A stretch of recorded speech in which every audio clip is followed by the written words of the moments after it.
Hello, everyone, and welcome to Elevate Your Business. I'm Ed Jurecki, and I'm excited to guide you through today's episode. It's designed to inspire and empower you on your journey to business success. Thank you for joining us and making this part of your entrepreneurial journey. Elevate Your Business is tailored for business owners, professionals, and budding entrepreneurs eager to gain practical wisdom and insights. In each episode, we'll delve into the experience of those who have successfully navigated their business paths, aiming to equip you with the tools you need to thrive. Today's guest embodies this mission, so make yourself comfortable, unwind, and let's extend a warm welcome to our incredible guest, Jon Tirmandi. Jon Tirmandi is a founder and head of partnerships and growth at Normative, a global innovation firm that collaborates with large organizations to accelerate their innovation and corporate venture capital agendas. With over 20 years of experience in the technology and design industry, Jon is a product strategy expert, entrepreneur, and investor who leads growth functions and oversees operations and finances at Normative. As Jon joins us on the show, he'll shed light on what success means to him personally and how his definition has evolved over time, as well as one or two of his top challenges and the lessons learned associated with them. And finally, for today, we'll explore how Jon has leveraged innovation in his business and other ventures to overcome challenges and achieve his goals. So join me in welcoming Jon Tirmandi as we embark on another incredible episode of Elevate Your Business. And without further ado, welcome to the show, Jon. How are you doing? Amazing, Ed. Thank you so much for having me. It's an honor and privilege to be here today. Oh, it's my pleasure. I've loved getting to know you a little bit. So for our audience, can you share a little bit more about yourself and your business? Sure. I personally have a background in economics and finance. I went through university or college thinking that I was going to become a banker, but then that went sideways pretty early in my career. I grew up in Canada. I live in Canada. I live in Toronto. Our firm is based in Canada, although most of our clients are US based or in Europe. And I founded an innovation firm called Normative in 2008. And we're a firm that's really focused on helping companies envision and build to the future. So we help organizations determine how they should be thinking about evolving their businesses, growing their market share, what new products they should be developing, and how they should be thinking about technology. And we do a lot of different things, everything from helping pharmaceutical firms build new patient-centric services and programs like non-drug interventions, like everything but the molecule, to helping governments change the way that they offer their services to their constituents using technology, to helping insurers offer new solutions to the marketplace, to helping financial services firms put new types of services into the market. We've built entertainment platforms. We've worked with global hotel chains, all sorts of things that we've done to help organizations. A lot of our clients, particularly when they first meet us, they're like, well, how could you possibly be a domain expert in all of these things? And the truth is that we're not. The truth is the thing that ties all of these things together is that we help companies better understand their customers and their markets and design products and services for those markets via human-centered design. So it's a mindset and a method that puts the customer and the user at the center of the business problem, that hopefully removes the bias of the business or the bias of technology finding a problem from your design and helps you think critically about where you should be going as a business. We've been at this for quite a long time. We founded the firm back in 2008 on the back of the iPhone 3. And it was like this eye-opening moment for us, my business partner and I. We were working at another consulting firm at the time.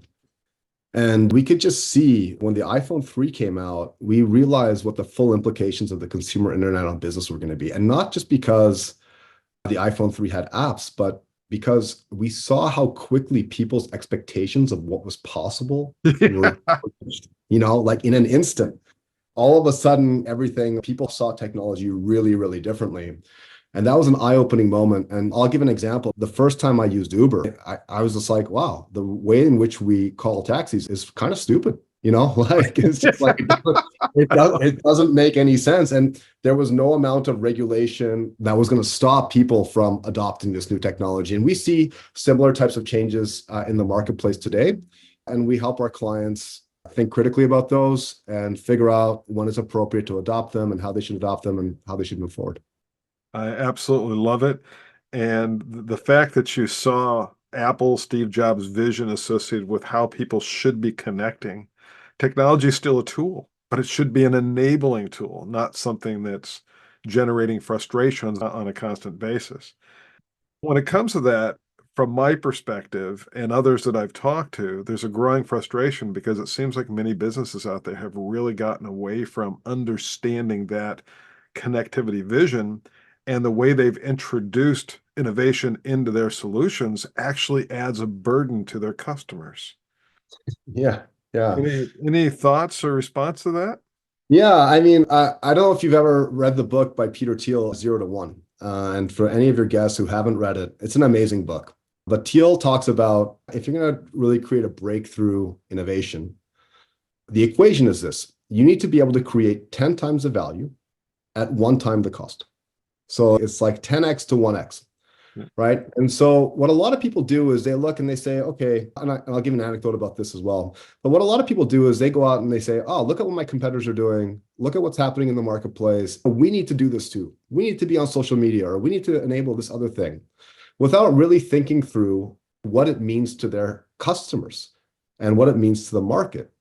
You know, I love to think that people really care about my business and that my customers really, really care about my business. But the reality is that they don't. I'm an enabler for them, right? So it's like I do something for them that makes their lives easier. And they care about me within that context.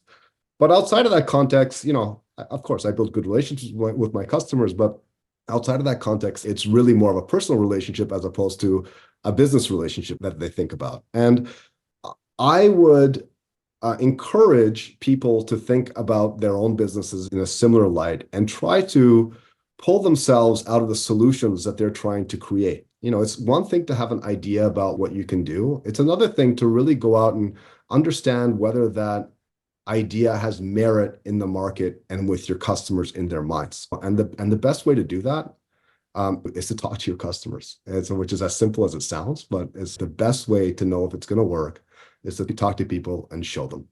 Absolutely. And everything else, the ERP solutions, even the processes, the environmental construct within the organization that works to achieve those customer outcomes, those are all tools, those are all parts of the equation. But it's the customer that really drives what that need, what that feel should look like. 100%. Nobody cares about your products or services. The market decides whether it's valuable or not. That's the reality of it. And the market decides, given the basket of choices that everybody has at their fingertips on a daily basis, are they choosing yours and why are they choosing yours? And that's what determines whether you're going to be successful or not. That's it from my perspective. Love it. Thank you for that. Yeah. So, to start with our core questions, first question, how do you define success today? So success is so multifaceted and nuanced, and it's evolved for me over my life. I have young kids. I have a family. I've had lots of successes and plenty of setbacks along the way. I belong to Entrepreneurs Organization, which is it's an organization for entrepreneurs globally. And I have a forum group. And in our forum group, we talk about, when we check in on a monthly basis, we talk about how we're doing from a personal perspective, how we're doing from a family perspective, and how we're doing from a business perspective. And success for me is finding balance amongst all of those three things. And so I like to think about, am I healthy from a mind and body perspective? Do I have strength in my character and in my conviction, in my integrity? Am I being kind? Am I looking for the good in the world? Am I building and maintaining strong relationships and lasting relationships? Am I living my purpose? Do I understand my purpose? Am I evolving that purpose? Am I being true to myself? Am I being curious and learning? Am I always looking for better ways to do things? First, and then beyond myself, beyond personally, from a family perspective, do I have good relationships with my children? Am I doing the things that provide them with the knowledge and learnings and experiences and support and the love that they need to flourish and be great human beings? And then, do I have a good relationship with my wife? That one is not always the easiest, but super important to put effort into that. So I think about those things. And then, from a business perspective, which I'm sure a lot of your audiences cares about, is am I a net taker or am I a net giver? Meaning, am I providing more value to my customers, to my employees, to my ecosystems, from a learning and development and outcomes perspective that I'm taking in? And that's pretty important for me. I always want to be providing value into the world and helping people grow. We're in the innovation space, so we should always be looking to go out and create new value. So my definition of success is all of that. And if I sum it up, it's if I'm doing well, I'm living life well. I'm living this experience of life that we're all sharing. in a useful way. And so that's how I sum up success right now. So if I was to sum that as well, it would be the focus on enjoying the journey is just as important as achieving those milestones along the way. There's an interconnectedness to that. 100%. It's far more, in my opinion, the milestones are important and it's important to achieve. But I remember when I was younger, I'd put my mind to something and I'd be like, oh, I really want to achieve this thing. The first time at which was graduating from university or from college, right? And I remember getting to my last exam in university. It was a big goal for me. I wanted to do well and I want everything to go amazingly. And I put a lot of effort into it. And I came out of my last final exam, and so the people that were taking the course with me, I went and chatted with them. And they were just talking about the next semester because it was like not a final year class that I had taken last. And I kind of expected these streamers and like these balloons to come from the ceiling. But then I kind of realized, I'm like, well, what am I going to do now? Like, it's like, oh boy, I have to go out and enter the real world and do something and start my life. And so while it was nice, it didn't provide me with the lasting joy and happiness that I thought that it was going to. It was a milestone. It was important for me to get through it, but it wasn't the sum total of success for me. That's for sure. I love that definition. So when you consider back, you started your business in 2008, your career prior to that, et cetera. How has that definition of success for you evolved over time? Well, for me, initially I had to overcome a little bit of the lack of confidence around. I'm looking for a very specific word, Ed, but I had a little bit of a lack of confidence around my ability. Imposter syndrome. I had to overcome my imposter syndrome. When we started the firm, I was only 7 or 8 years in. So we were out there, we're competing against much bigger, much more capable firms and much more seasoned consultants, et cetera. And so I had a little bit of imposter syndrome. So at the very beginning, success from a business perspective was just winning clients, winning business and proving ourselves, and like the ability to go out and tell a story and have people believe in us was success. And then after that, it was to do that in a way that was sustainable so that we had consistent business coming in. And then after that, it was not taking every piece of business that came through the door, but being picky and choosy about like what we were going to stand for and the types of things that we were going to do and how we were going to evolve and take charge and control over our business life. And then shortly after that, I got married and then I had kids. And then the whole definition of success really changed. And I realized that I was being super myopic and really selfish in my definitions of success and really only focused on myself. And the definition of success now has kind of evolved to how are we leaving the world a better place and how are we creating a platform for other people to become successful? And that's really become my definition of success. Pretty incredible on how our definitions evolve over time, isn't it?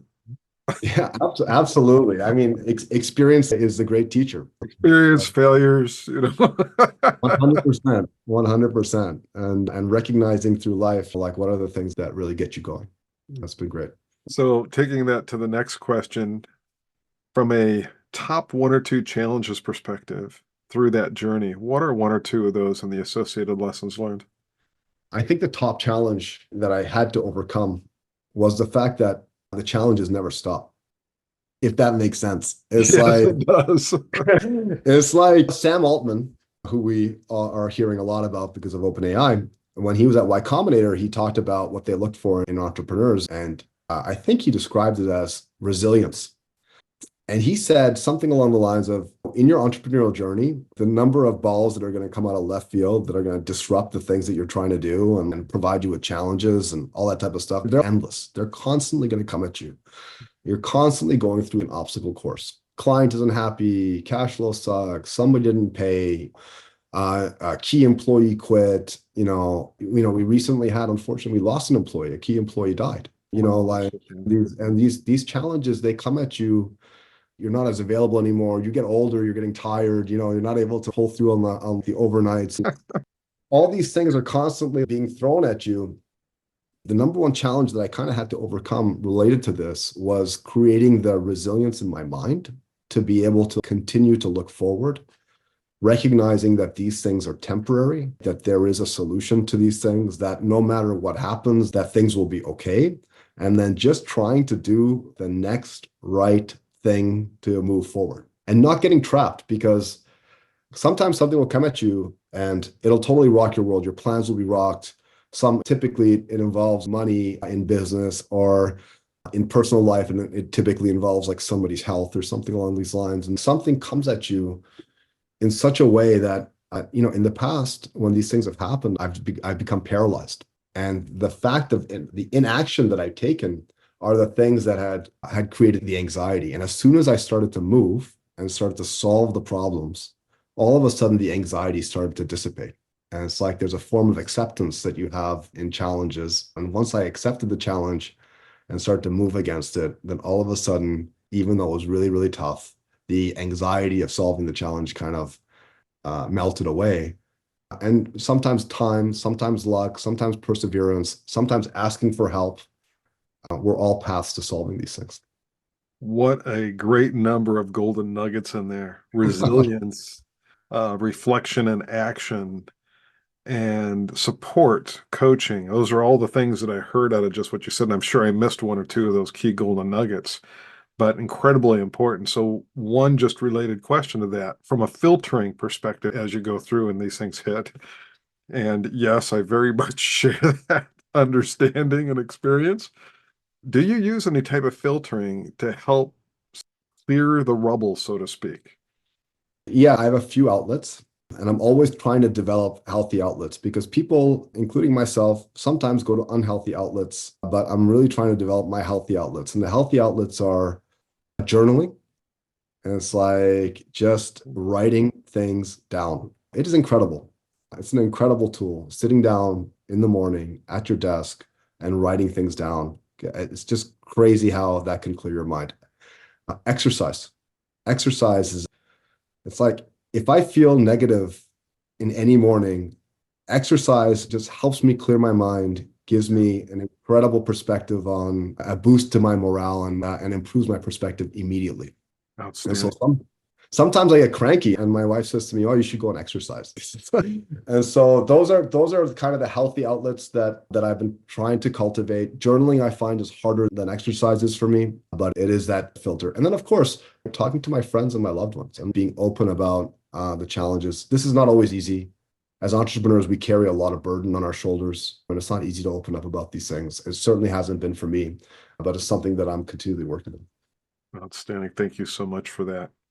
So, as we move to the next question, innovation. Your business is all about innovation. My definition is fairly broad. It comes from my total quality management days back in the mid 1990s, Yeah. where it's people, process, technology wrapped in culture, the environment to create win-win-win outcomes. Win for the customer, win for the business, and win for all of those stakeholders, the employees. I'll define them as strategic partners and others that are critical in helping you and your business be successful. How has innovation, from your perspective, for your business helped you garner the growth and the success you've achieved? Thank you for the question. I don't think that things have changed from the total quality management. The win-win-win perspective, I think, is still very much the appropriate way to be thinking about how do I create positive change in the world and for my business and for myself. The one thing that I will add on to it that I don't see a lot of folks doing is thinking really critically and expansively about the future.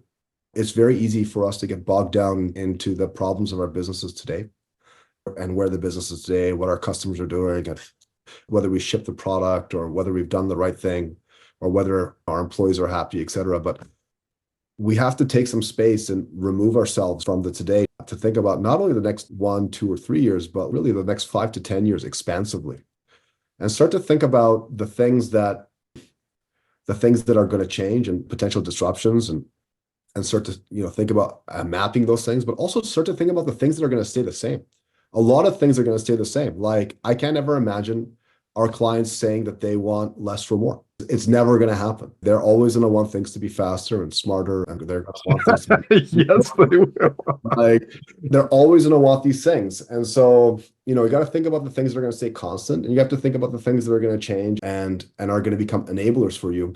And try not to get distracted with the hype of things. We had our blockchain hype and crypto stuff that happened a few years ago, and everybody was looking for, and I'm not discounting crypto at all. I think that there are some use cases and stuff for blockchain and crypto that are useful, but everybody was coming up with a use case for it, whether it made sense for their business or not. And we spent countless amounts of energy and time and not us as a firm, but many firms spent a lot of time delving into this thing where it didn't really make sense. And the reason why they did that, and the reason why I think a lot of firms fall into similar mistakes is really comes back to my intro, where they put the technology or the business at the center of the problem solving, and they don't put the people at the center of the problem solving in your ecosystem. So that's why I think your total quality management, creating the win-win-win for not only the business, but the ecosystem of partners and stakeholders that you have and customers that you have, still makes a lot of sense. It's really, really difficult for myself sometimes, but also for our clients to unbias themselves and pull themselves out of a problem and take a objective approach to moving things forward. Well said. Just piggybacking on what you said about the future, I'm sitting here smiling. Yeah, the world in front of us, it's going to be incredible, but it is an immense amount of change. They started to put the legislation in place in various places around the world for flying cars.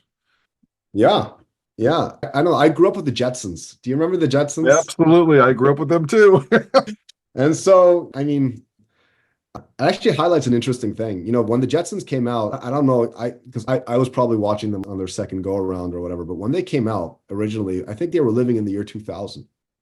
And so, I did not realize that. That's yeah, I think they were living in the year 2000, and we were expecting flying cars and the earth to be totally polluted and us living in these towers above the clouds and having robots in our homes and all this stuff then. And I think it highlights something really interesting about us as a species. We're amazing at seeing something happen and then making thinking it about the happen. future and making it happen and imagining what it might be like. But where we kind of suffer is we're not amazing at like exact timeline that it's going to take. And so things often take longer than we think that they are. Yeah. But uh, something like, for example, generative AI. Something like generative AI comes out, and like we first start to use AI, and we're like, wow, this thing is amazing, and like this thing is going to change the world, and the world is going to change like overnight, and it's going to happen so fast. And there's some truth to that, and it's going to impact and disrupt our businesses like overnight, and then it doesn't, and then it comes out with a splash, and then it doesn't for a little while. And what happens naturally is that a bunch of us stop focusing on it and stop paying any attention to it, and it goes under the radar for a little while until it catches this inflection point, and then boom, and it takes off, and it does take over the world. And that's when real disruptions happen. And That's right. yeah, and this is Gardner's why, Magic Quadrant, right? yeah, that's right. The And this is period of why, enlightenment, the period of disillusionment, and then the period of growth and acceptance commercialization. that's right. The trough of disillusionment. Yeah, that's right. And this is why people need to be continually thinking about the future. I think that's the lesson. I mentioned in flying cars simply because it's something that we can all kind of manifest a vision around. But you're absolutely right. It's robotics, artificial intelligence, quantum compute, quantum net. Those things are going to be revolutionary. I've got two different books. They're kind of hard to listen to, but I do have two quantum books right now that I'm, going back and forth on, and I've tried to stay familiar with it.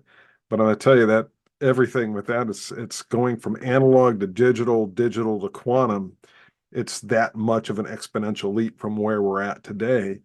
And it's hard to imagine all that time out there. But I think what this really reinforces is a need to stay abreast of what's going on in those areas. And is it right for your organization? At what time is it right? And Yes. how is it right? And that starts to become part of your strategic plan, at least those outer elements of it. 100%. 100%. No, no. I couldn't agree with you more. That's exactly it. And we employ this method called backcasting in the work that we do. And what we'll do with an organization is we'll pick a time period, maybe 5 or 10 years out. And we'll do a lot of like groundwork and trends work beforehand before we do this. But we'll do a lot of groundwork with them, with their executives. And then we'll ask them through a workshop, start to imagine 3 or 4 different ideal scenarios for their future business. Not one, but several different scenarios that are out there.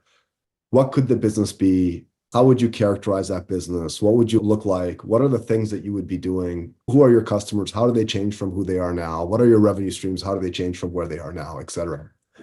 And then we'd work with our executive teams to work backwards from those idealized futures and identify the steps and the actions, indicators, risks, and opportunities along a continuum for all of them.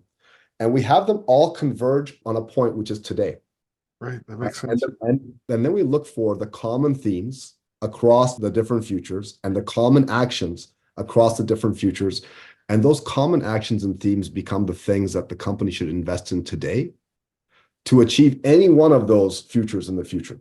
That's one of the tools that we use to help companies think about their roadmap from an innovation perspective. Strategic design thinking, it sounds like. That's Outstanding. right. I love that. I love That's that. right. Final takeaway for the audience. If you were to offer them one thing that you said you really must consider this as part of your business and life success, what would that be? I mean, beyond all the things I said about thinking about the future, get out into the world, see things and live things and experience things and understand people and talk to people and build relationships. Be out there. I think to be innovative and creative and to think expansively, you really need to be out in the world and with people and doing things. It doesn't happen behind a desk. It doesn't happen only by reading books. I think you need to go out and experience things and be out in the world. And that's certainly what I try to do on a daily basis and just be out there and talk to people and build relationships. Outstanding. Thank you so much for that. And what an honor and a pleasure it's been having this conversation with you. I appreciate it very much. Thank you, Ed. Me too. It's been wonderful to be here. Thank you so much. I want to thank you all for joining us today, and a special thank you to our guest, Jon Tirmandi, for sharing his insights, experiences, and success tactics with us. We hope this conversation left you inspired and motivated to embrace the challenges of entrepreneurship with vigor, innovation, and adaptability. Remember, success comes in many forms, and it's essential to define it for yourself. However, take the lessons shared by Jon to heart as you navigate your own entrepreneurial journey. Embrace change, seek out opportunities for growth, and always be willing to adapt to the ever-evolving landscape of business. Thank you once again to our phenomenal guest speaker, Jon Tirmandi, and thank you all for tuning in. We look forward to seeing you next time as we continue exploring the stories behind incredible entrepreneurs. Stay resilient and stay innovative, and have a wonderful day, everybody.